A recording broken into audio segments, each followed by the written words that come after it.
Hello, welcome to the book release party for The Deepest Part of Dark by Anne Elezabeth Pluto. We're going to have 3 readers for you tonight. We're going to have Kayla Rodney, the author of the unlikely book Swimming Home. We're going to have Tara Campbell, the author of the forthcoming unlikely book Political AF, A Rage Collection. And we're going to have Anne Elezabeth Pluto, who's just released The Deepest Part of Dark, is now available on Amazon. Alrighty, stay tuned. Okay, everybody, thanks so much for coming and welcome to the book release party for The Deepest Part of Dark by Anne Elezabeth Pluto. Yay!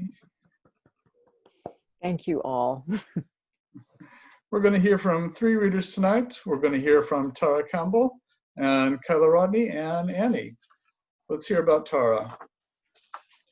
Tara Campbell is a writer, teacher, and fiction editor at Barrel House Magazine. Prior publication credits include Smoke Long Quarterly, Master's Review, Jellyfish Review, Booth, Strange Horizons, and Escape Pod Artemis Rising. She's the author of a novel, Treevolution, a hybrid fiction poetry collection, Circe's Bicycle, and a short story collection, Midnight at the Organporium, which received a starred review from Publishers Weekly. She is also the author of the forthcoming Political AF, A Rage Collection, due out August 12th from Unlikely Books, and we'll have another party to celebrate the release of that. Tara is a graduate of the American University MFA, a Kimberlino Fellow, and recipient of multiple awards from the DC Commission of the Arts and Humanities. Tara, will you read for us tonight? Thank you so much. Thank you for letting me crash this celebration for Anne's release. And I'm going to read a couple of works from, this is the preliminary cover, but Political AF. It's coming out in August, as Jonathan mentioned. And it's a combination of prose and poetry. So what I'll read tonight will be a little of both. And I'll start with an erasure that I did from the President's speech on immigration, January 2019. This is called A Growing Crisis, a Presidential Address. My fellow Americans, tonight I'm a growing humanitarian and security crisis. Every day we have no way to welcome millions of lawful immigrants who enrich our society and contribute to our nation. I strain public resources and drive down jobs and wages. Among those hardest hit are Americans and Americans. Every week, our citizens are killed by our officers. Over the years, thousands of Americans have been brutally killed, and 1,000 more lives will be lost. This is a humanitarian crisis, a crisis of the heart and a crisis of the soul. Last month, 20,000 migrant children were used as human pawns by our broken system. This is the tragic reality of my administration. It's a tremendous problem. Our proposal from Homeland Security includes cutting unlawful migration fueled by our very strong economy. Furthermore, we have asked Congress to close safe and human border security. A concrete wall. A concrete wall is absolutely, vastly more than the $5.7 billion we have requested from Congress. The wall will also be elected president. Congress have refused to protect our families and shut down my administration. This situation could be solved. Get this done. Rise above partisan politics. Why do wealthy politicians hate the people on the outside? The only thing that is immoral is the politicians. America's heart broke, savagely murdered in California, in Georgia, in Maryland, in the United States. I have held weeping mothers and stricken fathers, gripping their souls, American blood shed. To every member of Congress, a crisis. This is a choice between right and wrong, justice and injustice. This is about the American citizens. When I took the office, I swore to protect what will always help me. Thank you and good night. It's so much funnier when we hear it in your voice. I don't like to imagine the other voice. The second work, I'll just read three more. This is a epistolary story. It's in the form of a form, and the title is U.S. Government Form BC 451, Form to Procure Permission to Purchase Birth Control. In accordance with the Maternal Priority Act of 2020, any and all requests for contraception must be approved by the U.S. Department of Health and Fetal Services.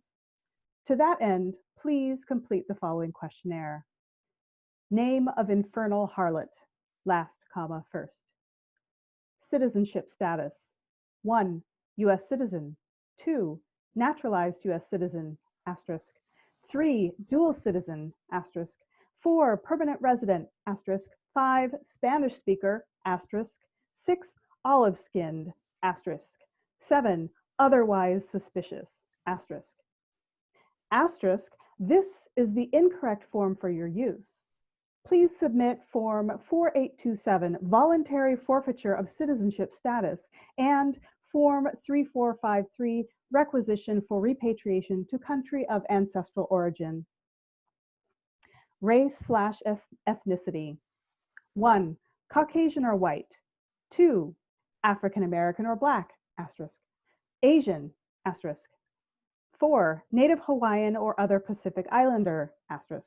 5. American Indian or Alaska Native, asterisk. 6. More than one, asterisk. Asterisk. This is the incorrect form for your use. Please submit Form 3453, Requisition for Repatriation to Country of Ancestral Origin. Alternatively, submit Form 3423, Requisition for Federally Funded Sterilization. I, Infernal Harlot, first name, last name, am requesting permission to purchase birth control for the following reasons. Check all that apply. 1. I choose not to have children at this time. Please report for 6-month reacculturation training for self and husband. Be advised, failure to do so will result in a filing with your state's Attorney General. 2. My family cannot afford to have additional children at this time. Please be advised that per the Find a Way Act of 2020, the right of the child to be conceived supersedes any and all other potential concerns, such as present ability to feed, clothe, house, or protect current or future children. Potential parents are legally bound to procure such means should conception occur, and as such, all petitions for birth control lodged upon this basis will be rejected. 3. Bearing a child will disrupt completion of school or my ability to work.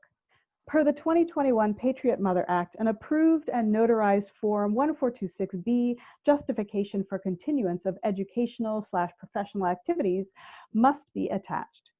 Please note that applications filed under this justification will be investigated and may result in termination or expulsion from your educational program. 4. Health risks associated with pregnancy. Per the 2022 Valiant Vessel Act, you must attach a statement from your pastor attesting that the benefit to the world of any potential child that might have been conceived was considered co-equally with the value of its mother's survival. Please note, physician statements are no longer considered valid. 5. I'm too young to have children. Please consult the 2023 Budding Young Futures Act, which revised age of consent with parental or assaulter's permission and harmonized it with appropriate childbearing age on a national level. 6. To regulate my periods. Attach a statement from your husband along with Form HOLI-1, Certification of Training, Understanding God's Plan for You. Please note, physician statements are no longer considered valid. 7. Treatment for ovarian cysts, endometriosis, or other health conditions unrelated to pregnancy prevention. Attach statements from your husband and your pastor along with Form HOLE-1, Certification of Training, Understanding God's Plan for You. Please note, physician statements are no longer considered valid. 8. Risk of sexual assault. Attach proof of address, most recent crime report from your precinct certified by a reliable male law enforcement official, notarized letters from any potential assailants granting you their permission to not bear their children, and Form HOLI 1 certification of training understanding God's plan for you. Please note, all petitions based on reasons 1 through 8 will be rejected per the Fetal Host Act 2024. 9. I am dating a married CEO or member of Congress. Attach copy of text messages and provide current mailing address below for immediate shipment of contraceptives. Name and social security number of infernal harlot, print. Signature of responsible party. Relationship to infernal harlot, husband, father, GOP elected representative. By signing this form, you acknowledge that you have given your wife, daughter, mistress, permission to procure birth control, which may render your household subject to additional surveillance. Please be advised that per the Purity of Penetration Act of 2020, all carnal activity, including that between husband and wife, but with the exception noted in point 9 above, is purely for purposes of procreation. Anyone who knowingly commits fornication, sexual contact for purposes other than procreation, with the exception of point 9 above, may be subject to prosecution under federal law, potentially resulting in fines and or jail time, and forfeiture of present and or future rights to erectile dysfunction therapy.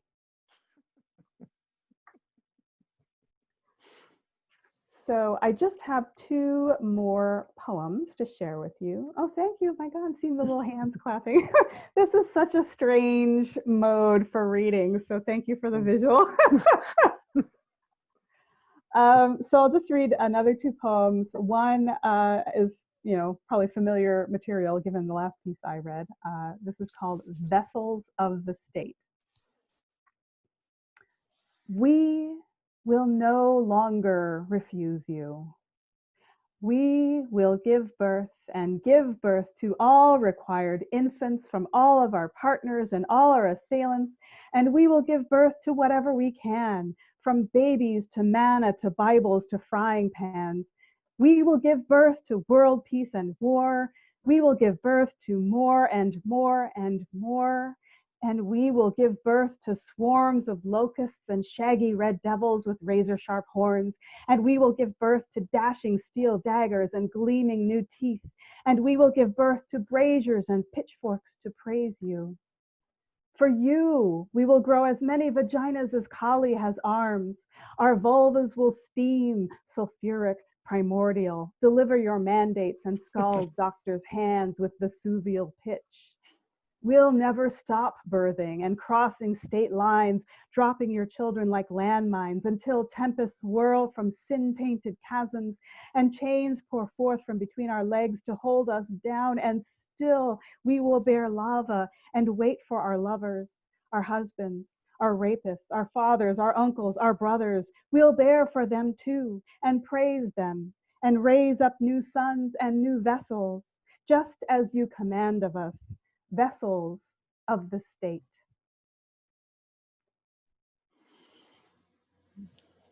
Thank you. I guess I'm a little angry, right? Rage collection, so consistency. So the last work that I'll read for you tonight, thank you so much for having me here again. I'll leave with a little hope.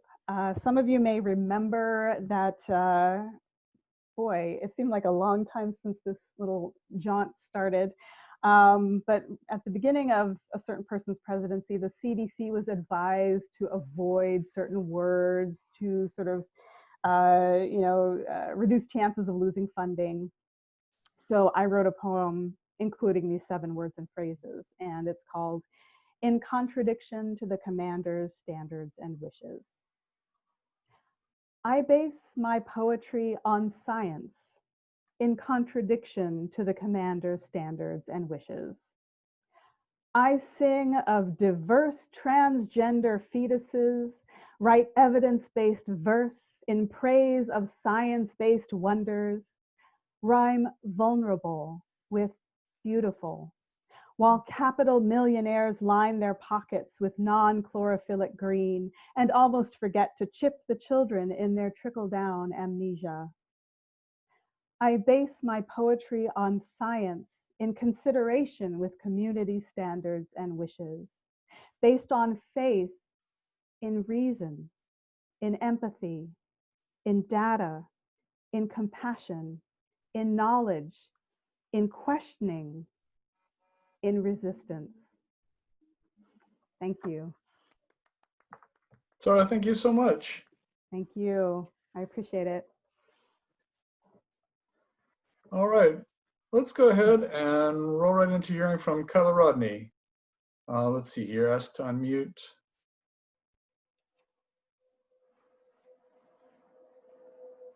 Hello. Hi, everybody. There you are. How are you doing? I'm okay. I'm gonna do my best. With I know I sound a little funny, but I'm gonna try my best to get through. I might not go the whole 15 minutes, but I think I got enough here. All right. Let me read your bio real quick. Yeah, of course. All right.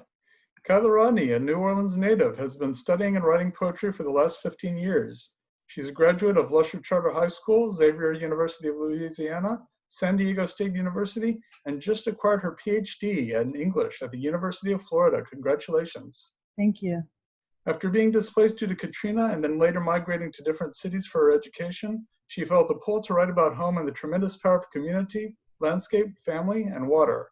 Her unlikely book is Swimming Home, which we published last year. Yes, and I'm going to be reading from it today. Wonderful. Thank you, Jonathan. And Tara, thank you for starting us off with such amazing work. So I guess I'll just dive right on into it. This first one here from the collection Swimming Home. This is called Making Groceries.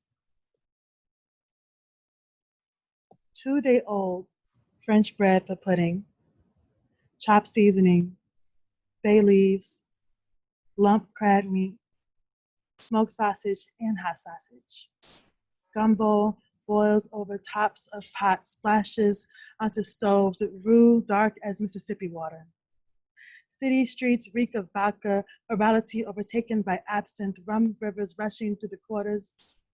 There's a Le Bon Temps Brûlé gliding down the avenue, sending shining beads flying through the atmosphere, shooting stars that land in oak trees, purple, green, and gold-gilded moss. The Creole queen, whose blood is the history of the victor, Mama Passe, Daddy Paperbag Brown. Jazz music, clashing, bashing, banging, and clanging through your ears into the crevices of your brain, handkerchiefs flapping in the air like doves as umbrellas bob through your cerebral cortex. The sky screams, its water breaks, washing the city clean. Black bodies bump like logs in the floodwater. Fish jump over fish, jump over fish, jump over Miss Johnson's little boy who slipped off his roof at the 9 feet. I heard this big boom and all this water started rushing in. Generational ownership of the ghettos.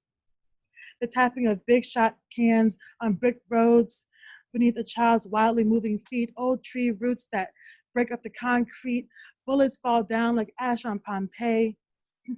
Crawfish scream in boiling waters, the baby bump of the Mississippi, history connected by fishing lines, the boom, boom, boom of open palms on Congo drums in Congo Square, dirty chained feet dance in the Africa of their psyches, the ever-smiling voodoo doll in the fire pit. A lemonade huckabuck or a huck-a-buck or a hucklebuck dripping down a child's wrist in the calliope. Red beans and rice Mondays. Pickled meat stewing over the fire. Beignets covered in blow lead to sweet dreams of etouffee and psychedelic raindrops. The saxophonist waits on the riverbanks to meet his muse in the twilight. The pregnant king cake swollen with cinnamon and regeneration. Whoever finds their baby buys the next one. Red light district dancing under gas lamps on bourbon. The moon pie, yellow messiah of night moseys through a music-filled sky, weeping for the crescent city. Pauline sweet summers filled with strawberry fumes. Alligator meat melts on the taste buds. An axe, a pound of pecans, a pound of shrimp, a cup of community coffee to wash it all down.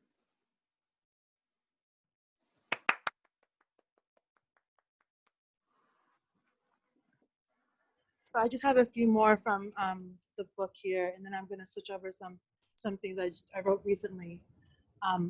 This one's called Musings from the Condo Hood.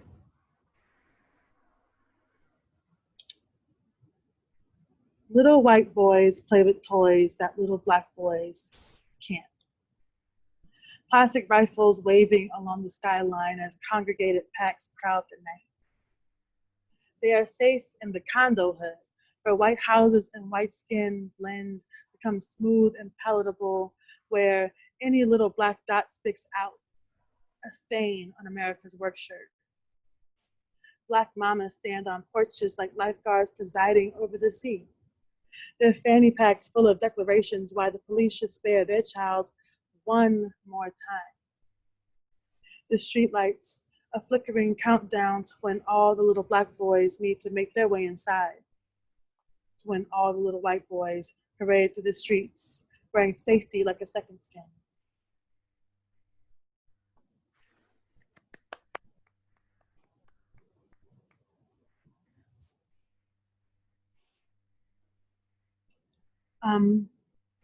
This next one was inspired by Eric Garner. So a lot of these pieces are really inspired by the happenings that are going on right now and the ones that have happened in the past. So it's kind of like a continuous running theme, which is unfortunate, but I think that it really inspired a lot of the work here. And this one is inspired by Eric Garner.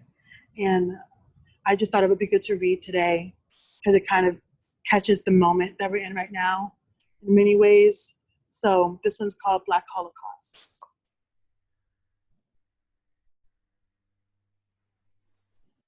Halves of me strung up in trees like Christmas lights. Hung by the neck, I can't breathe, I can't breathe, I can't breathe. Kerosene rains and ignites fire beneath my feet.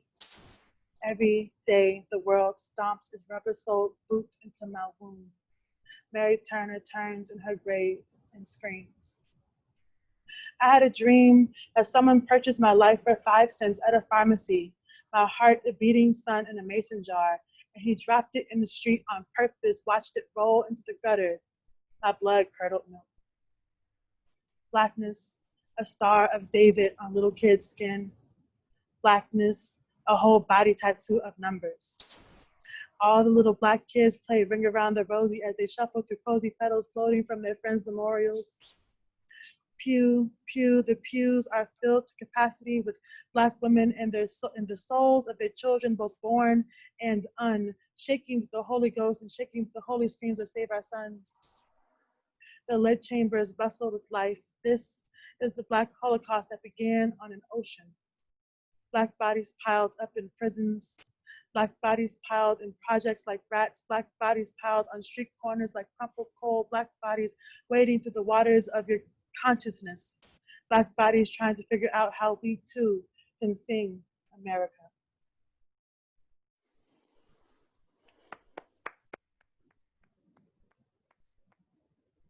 I have one more that I want to read from here. I'm gonna switch over if I still have time, Jonathan, of course. Oh yeah, you're fine. Okay. This one was inspired by what they call a myth in New Orleans, but it's definitely not a myth. There's a reality of the kind of concubinage / marriages that would happen between quadroon, octoroon women and white men in the city. And I thought that was such an interesting dynamic, and I wanted to write about it. So this poem is about that history, and it's called Placage. 1/8 of your consciousness tells you I'm beautiful. That's why lust turns in your eyes like bilge water. You rock me to the soul of my Creole on a dance floor trampled by feet in different kinds of shackles, haggle for a turn to turn a waltz with me. How much did you pay to quadroon? Do you like participating in the cakewalk you used to admire from seats shaded by oak trees, somehow heavy with fruit and reaching up to juggle the sun? I still boom Bache in Congo Square where we dared to make gumbo, filet, ya. My ma can't know I go. But then I wipe the dust from my feet and press my hair, fair, taupe-colored girl, in order to be here with you. How many dead Black bodies ring around in the back of your mind like wind chimes? Are they loud? Do they sing the songs of women screaming at their slithering roots? The issue with the whip is that you hit yourself on the backswing. I feel how your consequences keloid under your shirt. How just 5 soft fingers on a bending waist can cage me here.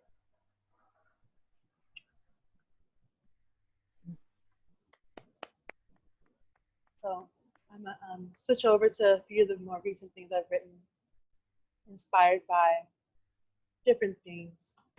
And I like reading them because they read really well. A lot of my work is inspired by my mom. So this one is one of those pieces. It's called Sankofa. My mother's skin is 1950s eggshell white, like the walls in their ranch-style home they painted to cover the height markings from the last owner's kid. My mother's skin is white, like the hushed lies of family ties unacknowledged, white, like quelled desires that burn a white man's thighs to the bare white bones. My mother's skin is white, but when she opens her mouth, her vocal cords drip with dark truths of another family's secrets disguised in a pointed nose and a rose garden of blush. My mother's skin is the white American dream manifested in a Black nightmare. When I came out the color of soil, I screamed the truth from my ancestors. Vocals, the sound of tom-toms calling to the white fear of exposure. And in their confusion, they asked silly questions. Are you adopted? Are you babysitting her? Who's a she? But when I cover up my mouth and the bottom of my nose, the same ugly lie stares back at them. They turn to salt. Us together breaks their psyche, reminds them of that little colored boy that looks so much like Grandpa. Reminds them of that too long conversation with their maid in the bedroom when Mama was gone and how Daddy said, I only like them for fun, don't tell anyone. I realized that this is a cycle like so many other things that, like my mama, my child will probably leap from my thighs, the color of their indiscretions, no matter how dark my man. They love knowing that their love of us is wrapped in lily white innocence when they look at her. And one look at me reminds them of their triple great granddaddy who hung back in the slave shacks while my triple great grandmother prayed for his impotence. When I look at my mama, I see 7 generations of women who fought back. Their pussy hat becomes dull in the shadow of slaves. At least one of them dropped glass in a gumbo, tore a master from his throat to his asshole, and that could have only happened in the house. You raped your way to your own destruction, and that's why lust is a deadly sin. Now I stand here with skin the color of soil, the place where all things grow from and where all things go to, a walking Sankofa, and I smile, and I laugh, and I look just like my mama.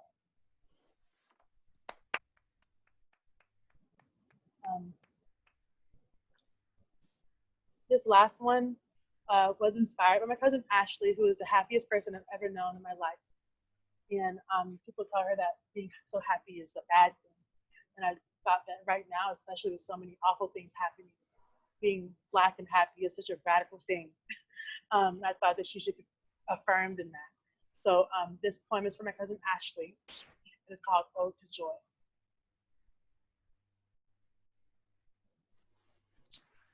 Over 200 years ago, Black feet in shackles shuffled to shores they were unsure of.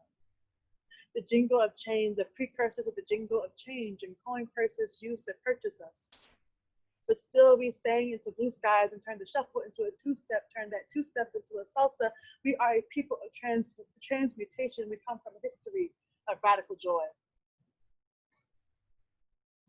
When whips cracked overhead while blistered hands reached into cotton bulbs, staining them with the first red dye of blood, we sang, there is a balm in Gilead to make the wounded whole. There is a balm in Gilead to heal the sin-sick soul. The overseers didn't know we were going to overcome, but we were already a choir for freedom. They asked us to sing those songs, but they didn't know we were singing revolution. When was the last time you smiled? I spoke to Joy today. She rode in with her top down. She smelled like a good night. She looked like she'd been eating well, and I had to say, a good goddamn, bitch, where have you been? She said, I've been planting seeds in the turned soil of my soul. I've been weeding the garden of my spirit. I've been tending to the honey pot and coming in the morning.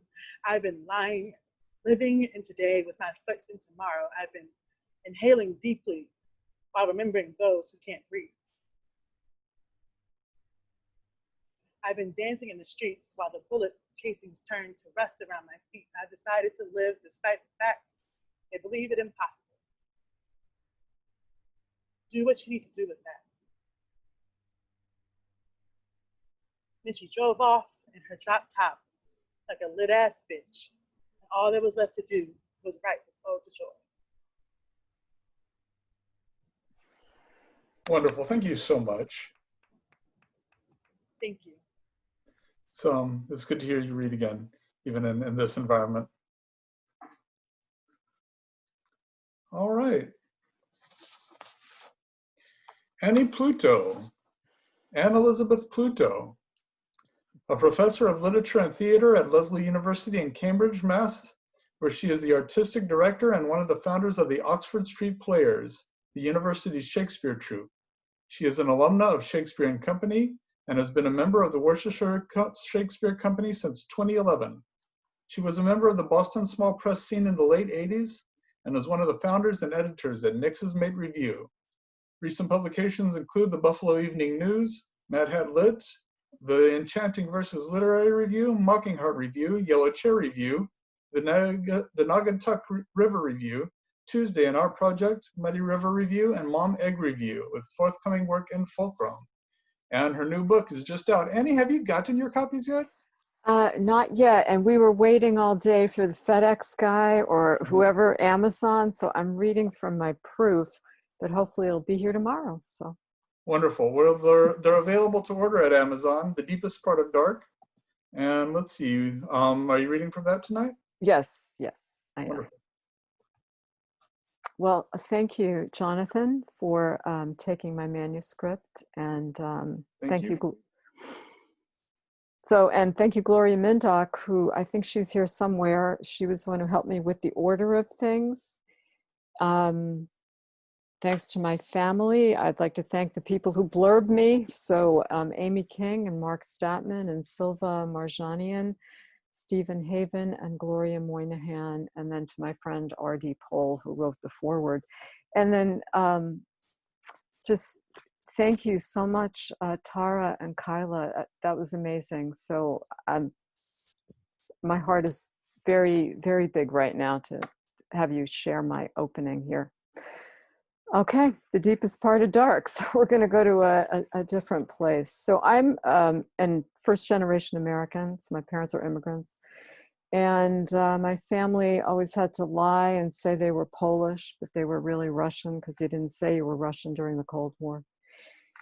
So there's a lot of twists and turns in this story. And I'm going to start with the river Styx. We'll start with the beginning poem here. You promised to come back, swore to me that you would let me know what it was like, the empty landscape, the house of the Father, the river Styx, or perhaps paradise. You were not sure yourself. Even in prayer, it was not Christ you longed to see, neither father nor mother, grandparents or dead sisters. It was only him, my Father. I wait for you each night. I pray you will appear and tell me the story of how it was to cross over. This one is called Fog. Dove gray farm weather, inside the house, wearing a sweater. Summer solstice now over. The days no longer rain in the forecast. Horses stamp in the barn later, let out to be saddled.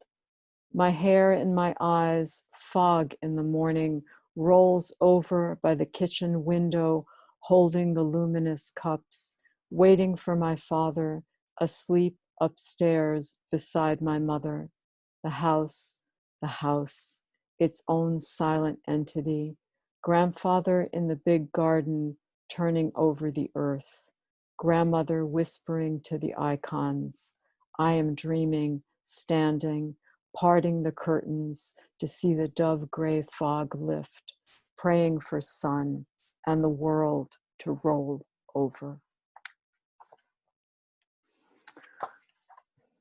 Thank you. This is so weird to do a Zoom reading. I can't even begin to tell you how bizarre it is for me. All right, this one is called Mother Tender. A lot of these, they're written about the death of both my parents, and then a lot of stuff in between. And the book is divided into 7 parts, so I'm reading from each of the 7. Mother Tender. Rain brings you back, June and blooming, darkness looming behind, summer ahead, sticky green and hot air in nostrils. You pick me up each last day of school, humidity hanging after the June shower. Polka-dotted umbrella, I let go of once to see it fly like Mary Poppins, landing on a lawn nearby, Woolworths for notions and summer books, shiny covers for Louisa May. The pages unfold like dust, long lost in faithful timing. Notice the rhyming, the hiding mother tender, stumbling over, reaching, retching, taking cover. Me to discover the past like flowers dying. I am alone and simply crying. Thank you.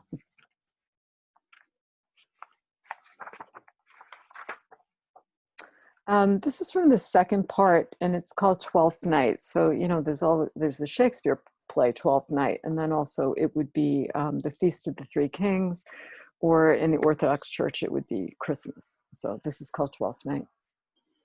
In the dark, the crescent moon illuminates the road, the river, and my retreat.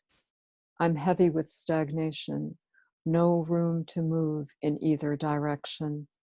Let Mary take my place, and I will be her icon. Assume the silent knowledge, the moment of birth and joy, the precious baby whose fate she didn't think of when turbaned kings laid gold at her feet. Silent Mary, Holy Mary, you can have my heart in exchange for your peace. It's indignant and damaged, but you've seen worse. Take it from me, fill its fissures with gold, seal them with myrrh and frankincense will signify the holiday. Wear it as a jewel and take my place. I will hold your son against my empty chest, his heart strong enough to keep us both alive. Thank you. So here in Boston, in the winter of 2015, we had 9 feet of snow, and it snowed every Sunday night. So we would all be like waiting for the email to come from work, like no classes on Monday. But I just watched the snow get higher and higher in front of my window, you know, and I thought of my family, you know, these Russians for centuries, millenniums, I don't know how long it goes back, and they dealt with this all the time and probably did not have central heating. So this is my poem from that winter, and it's called Someone Else's Dog-Eared Script. Slowly the daylight lengthens as the snow remains in sad patches of items lost after Christmas. The patterns of dogs who ran outside and came back in suddenly. We are all shoveling shit against the tidings of this spring where I have lost track of the daylight. Falling asleep over tests on planes, driving 2.5 hours to travel 7 miles when I could be halfway home in a different time. Life was more important. The winter made us vigilant, no longer surprised by envy, weary of sadness, carrying someone else's dog-eared script in our pockets. It was enough to listen and nod politely at first, then shake in the huge dismay of misunderstood connection.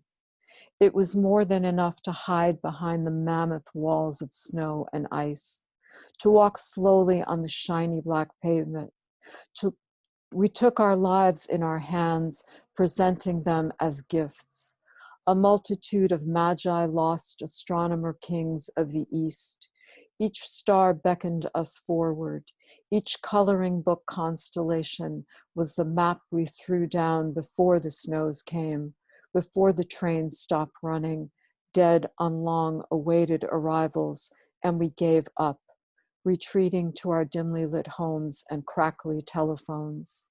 Anyone who dared to call us sounded as though they were a trillion light years away.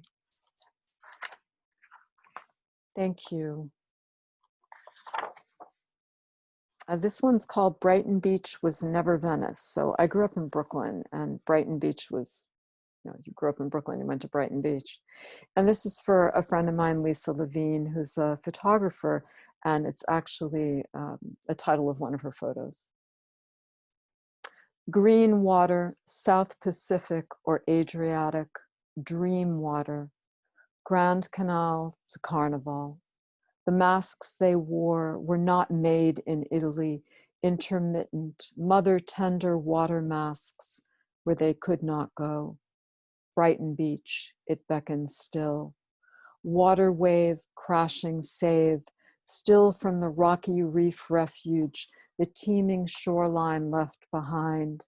An ocean supported, surrendered between 2 world wars and a generation. Lost, they swam with the fishes, watched the man in white who sold knishes and fed us from their wedding dishes. Sea salty air and shoulders bare, Brighton Beach was never Venice. Thank you. This one is called Moon Milk. It's another Brooklyn poem, and it's for the poet Mark Statman. The moon is made of milk, a perfect round sphere, a ball of spun silk stars trailing over your favorite Brooklyn saloon, the tar roof beaches where skylights mark the night like diamonds made of pointed steel and isinglass, the anchored ladder, the hanging mop, the chores that spin us round like tops, the farewell letters, the last look back, the sun is rising on your folded maps, the closing door, the brownstone stoop, the coming winter where you will no longer be in the loop. The dark street beckons forwards to the waiting train. The light is fading. The waning moon is made of milk. The perfect round sphere, a ball of spun silk. When I met Mark Statman, thank you, a while ago, he was moving from Brooklyn to Oaxaca, Mexico. And we were talking about his house, and the moon was full, so that was my inspiration. So I just have a few more, and this one's called Ramadan Postcard, and it's for my friend Marwa Eid. The year your sister wasn't fasting and your parents moved to the Midwest, we sat in the kitchen among the articles left behind for division between the remaining daughters, and you made coffee for me and your sister. Dug out holiday nuts and chocolate. We clustered around the table, the two of you with your hair down, your daughter joining us, with ladies, this her first fast, no one making it a requirement for faith. There is no formula for the beneficial, no prescription to reach the memory of light when it redeems, no path for divine reception in truth. The God moment lies on the table. The coffee discovered in the cabinet, the bitter chocolate reminder that we make our own joy. Your daughter 9 then, with long hair and gold earrings sitting between us. The boys wrecking proverbial havoc in the sunroom, jumping from couch to chair in their game. Childhood is a noisy venture. a deliberate point of love. When I left, you covered your hair and stepped into an abaya your mother left in yellow, gold, and black, the scarf billowing back.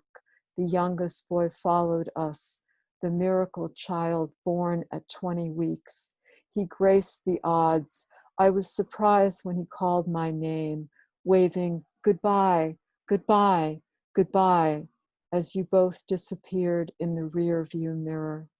A holiday card tableau, an end of summer postcard, a Ramadan blessing for the stranger. Thank you. So here's the title poem of this collection, The Deepest Part of Dark, and it's a love poem. My first love came to me last night in the deepest part of dark, to welcome me with open heart, and spoke of visits yet to make, Capri, Sardinia, and Calabria. The naval view behind his tour of duty. Now we talked of time abridged, the decades flipping fast from where he first set sail. I stood lost, without redemption and no amends. My first love came once to whisper sad goodbye. His death called me to put a hold on time. We never came back. Tonight the visit lost, no bitter photo left to share. Together, Capri, Sardinia, Calabria, we never made it there. Thank you. I think just a couple more in here, and then a new poem. So this one's called Texas Love Poem number 2, and this is for my husband. Big is your heart and grave to your making. I will set myself to your love, a thunder to the landscape, rain and flood and wild horses in your father's corral. I'm standing opposite your desire, slender and humid to be opened, kissed and made more than content. You are the very heart of Texas, never subdued, but always singing yourself, soul to the tempo, soul of the story, soul of the earth, soul to my soul, heart of weeds and roses, play and sing and dance me to the end. Thank you. And 2 more from the book, and then the last one. So these last 2 are about my father, who actually was a blacksmith, and a very good one, actually. But this one's called My Father's Hands. My father's hands played with fire, played with irons, played with shoes that horses wore, proudly on hard-packed dirt roads that led to the border. My father's hands played with girls, played with guns, went to war. My father's tethered hands dug the airstrip trenches, survived the Russian winter marches, and sleeping in the Soviet snow. My father's hands survived the famine in the East, survived the madman hiding in the Kremlin. My father's hands held the rail of the boat that crossed the Caspian Sea, fed the orphaned bear, and learned to drive amidst the oiled fields in Kirkuk. Where the prophet Daniel lies, my father's hands touched the wall, the stones, the sepulchre, the pyramids, the valley of the tombs of kings, the graves of orphans, the things friends left behind. My father's hand held my mother's wedding ring and long black hair, held my newborn self, and breathed me pure into the winter air. And here, thank you. Here's my last poem from the book. And I always joke and say, if I was a rock star, like this would be my encore, but I do have one more poem. So this is also about my dad, and it's called I Have Been to Samarkand. 2 years ago, May now, as you made yourself ready for death, I wanted to remain, relieve her of her duty, and be a good daughter. You sent me home to die with her alone. I have been to Samarkand that final time, a journey by water, the dream geography more full than life, the mosque, the church, the covered women singing, the stations of the cross, the goblin boat to take me back by morning. I travel by train, north and walk to the park. It's hot and burning. To see the icons at the Met, to look into the eyes of each and every opalescent virgin in the houses of the Father. She guides the souls in comfort to Samara. Her eyes follow me. At home, I present you a gift. War traveler who prayed at every house of the Father.